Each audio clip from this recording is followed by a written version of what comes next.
হুজুর গাউসে পাক, ওনার আব্বার নাম হচ্ছে আবু সালে জঙ্গি মুসা, আম্মার নাম হচ্ছে উম্মুল খায়ের মা ফাতেমা।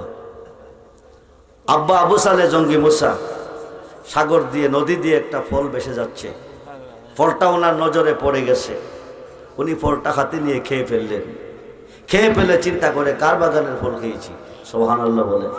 আমরা তো কত ফল খাইতেছি, গাছে দেখলেই টান্দা ভারী ফাইরা খাইয়া লাই, কার বাগানের ফল খাইছি। আরে কার বাগানের ফল খাইছি রেখে আমার না, এটার মালিক আছে। মালিক আছে না নাই? মালিক আছে। ফলটা খেয়ে চিন্তা করে কার বাগানের ফল খাইলাম। বাগান রাস্তা দিয়া নদীর পাড় দিয়ে হাঁটতে হাঁটতে যাচ্ছে। এই ফলটা কোন বাগানের? নিশ্চয়ই তার কোনো বাগান আছে। বাগানটা কোথায় চলে যায়, খুঁজতে খুঁজতে খুঁজতে খুঁজতে রাস্তা দিয়ে চলে গেলে যাইয়া দেখে এই ফলের একটা বাগান নদীর পাড়েই দেখা যায়। ধরে নিলেন এই ফলটা এই বাগান থেকে চলে গেছে। মালিককে তলব করলেন, দারোয়ান গেটে দাঁড়ানো। দারোয়ানকে বলছে, ভাই মালিক কোথায়? কেন? আমার কথা আছে। মালিককে ডাক দিলেন, হুজুর আমি আপনার বাগানের একটা ফল খেয়েছি। মালিক বলেন, কেমনে খেয়েছো? কোথায় খেয়েছো?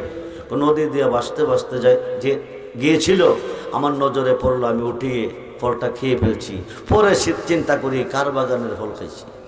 হক্কলি বাপ, হক্কুল্লাহ, হক্কলি বাপ, হক্কুল ওয়ালি ওয়ালিদাইন ইহসানা। হক হলো তিন ভাগে বিভক্ত। একটা আল্লাহর হক, একটা বান্দার হক, একটা মাতা পিতার হক। বান্দার হক নষ্ট করিয়া আল্লাহর কাছে কিয়ামতের পরে কান্দ লাভ হবে না। আমি মাপ নেওয়ার জন্য এসেছি, আপনি কি মাপ দিবেন? মালিক বললেন, 12 বছর এই গোলামের কাজ করতে হবে এই বাগানে। সুবহানাল্লাহ বলেন। কত বছর? কিসের কারণে? বাগানের একটা ফল, এটা ফচ্চা যাইতো, গল্লা যাইতো, কাওয়াকুলি খাইতো, পানিতে বাইসে গেছে, ওই ফলটা খাইয়া মাফের জন্য আইসা 12 বছর গোলামি করছে। গোলামি করার পরে, হুজুর আমার ডিউটি শেষ, আমাকে মাপ দেন। বাগানের মালিক আমি না, আমার এক কন্যা, ওনার নাম উম্মুল খায়ের মা ফাতেমা। যেরকম সুবহানাল্লাহ। তুমি যদি মাপ নিতে চাও ওনাকে বিয়ে করতে হবে। তবে বিয়ে যে করবার শর্ত আছে, উনি কানা, উনি ল্যাংরা, উনি হাটকাল, উনি বুবা।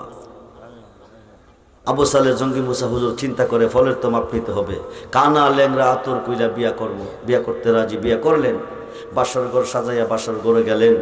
আবু সালে জঙ্গি মুসার শ্বশুর বলতেছে, আপনি বাসর ঘরে যান। যাইয়া দেখে সুন্দরী মহিলা, ওনার রূপে ঘরটা আলোকিত। সুবহানাল্লাহ। উনি মধুর কণ্ঠে শান গাইতেছে। যেরকম সুবহানাল্লাহ। আবু সালে জঙ্গি মুসা চিন্তার মধ্যে পড়ে গেলেন, আমি কোথায় আসছি? এক ফল খাইয়া 12 বছর গোলামি করছি, আবার আমি কার ঘরে ঢুকছি? আমার শ্বশুর বলছে আমার ওয়াইফ বুবা। উনি কথা বলতেছে, উনি সুন্দর, দুই নয়নে চেয়ে আছে।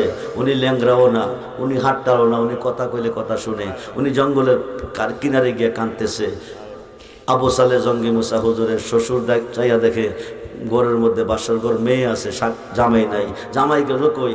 জঙ্গলের এক কোনার মধ্যে কাঁদতেছে। ওখানে গিয়ে ওনাকে আনছে, বাবা তোমার তো এখানে থাকার কথা না, তুমি বাসরে থাকবা। কমিয়া এক ফল খাইয়া 12 বছর গোলামি করছি, আজকে আবার কার বাসরে যেন আমি ঢুকতেছি? আপনি বলছেন আপনার মেয়ে অন্ধ, আপনার মেয়ে হাটকাল, আপনার মেয়ে বুবা, আপনার মেয়ে ল্যাংরা, আমি তো কিছুই পাচ্ছি না। বাবা আমি বুবা বলছি, জন্মের পরে এই মুখ দিয়া কারোর সাথে কথা বলে নাই। আমি অন্ধ বলছি, ঘর থেকে বাকির হয়ে চন্দ্র সূর্য দেখে নাই। আমি হাটকাল বলছি, কারো কথা শুনে নাই। আমি ল্যাংরা বলছি, এ ঘর থেকে হেঁটে ওই ঘরে যাই নাই। যেরকম সুবহানাল্লাহ। মিলন হয়ে গেল, বাসর রাত্র হয়ে গেল। গাউসে পাক মার পেটে চলে গেল 4 থেকে 5 মাস। কয় মাস?